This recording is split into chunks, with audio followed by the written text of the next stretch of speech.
But our focus now goes to the men's final. It sure does, and it has started. We've got J.Willcox up against Kauli Vaast. These guys have been dropping big numbers. Obviously have established themselves as the form goofy footers here on finals day. Veselko is the champ on the women's side. We're handing her that big trophy in the not too distant future, but let's get back to the final for the men. We've got J.Willcox hammering away at this one, taking it right through to that rocky shelf on the inside. Yeah, he'll be dry docked here. But this was the opening manoeuvre, or the opening wave, excuse me. As we look at the replay, had to do some work to get into it. I like the spice on these first two turns, a little drift there on the lip, comes around the section, squares up, and really pushes it. Gets some tail release there, brings it through to the inside. Just rail work here, and then that final turn. I think it's Kauli Vaast who's out there waiting for his opportunity now with some set waves approaching, and he's gonna try and scrape into this one. Has the paddle steam to get into a pretty flat section. This wave not really standing up on the outside, but he commits, hoping that it gives him something here on the inside. Loading up, widens that stance, looks for the air rotation. But the wind's still getting the better of him there. Advantage Willcox in the opening exchange. Just checking the equipment. And this looks like Jacob got one outside, or is this live action? Live action. Threw a couple of backside carbs, and straight away just didn't have the same fireworks as his opening ride, so he gets out of there. Something like this, he'll get a second opportunity to fulfill his potential in those ranks as we go to that replay of that backup score. Yeah, well, Chippo did mention he's always been an exceptional surfer, but there's been a refinement in his approach, and we're seeing that on show here. Great combination to kick this wave off. The way he's fading back in these bowls and squaring up is super impressive. Has a lot of extension off the top, maintains great speed, a tidy finish there, gets out before the rock shelf, and he's going to get himself right on pace here with J.Willcox with 21 minutes to go. Comeback wave here from Vaast. Let's have a look what happens. Tags it off the first section. The second one had a little bit more in it. Similar to J.Willcox in that he had two strong outside manoeuvres.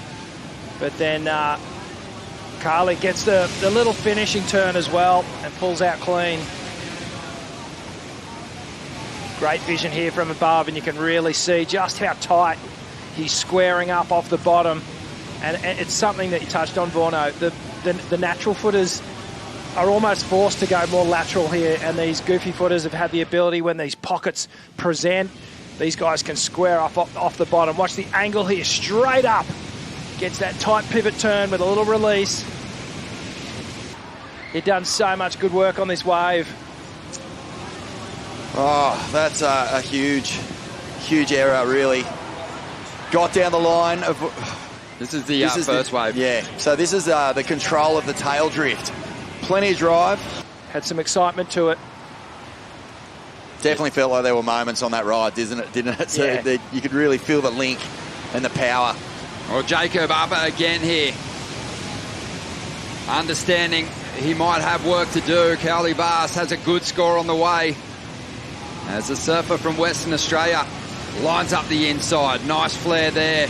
Got a great flow happening. Wants to find this open face down the line. Punches through the pocket there. Out onto the open face. Really casual between his turns.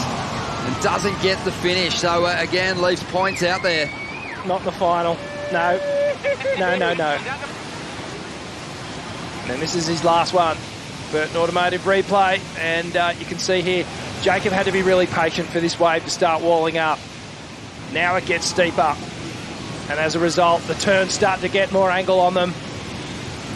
Little rebound projection floater over that foamy section. It's not tight the pocket here. Just wrapping cutback. And then all the way through to the inside, just digs a nose.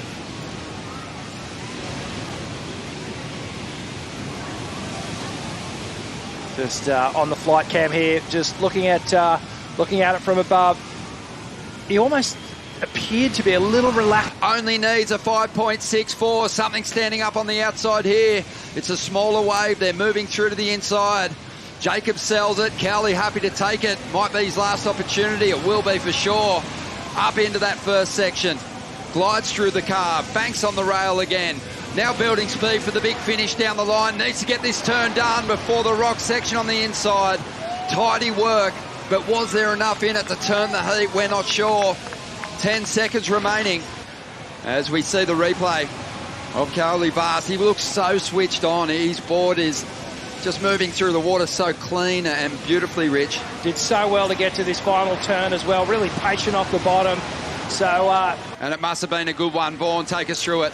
Let's have a look here. So Kauli had already finished on the inside. Willcox out the back. Nice, smooth re-entry to get things going. And he's come through onto a nice little section. He'll smash that. And will he get the finish on the rocks? He does. And he's dry docked completely. Here's the reaction from the Aussies. And if you compare the two waves. But there he is, your champion of the Burton Automotive Newcastle SURFEST, presented by Bonsoy. It's J.Willcox, taking the #1 position on the Challenger Series rankings as we get set to move to stop number 2 over in South Africa for Bolido. But this is a massive achievement for Jacob.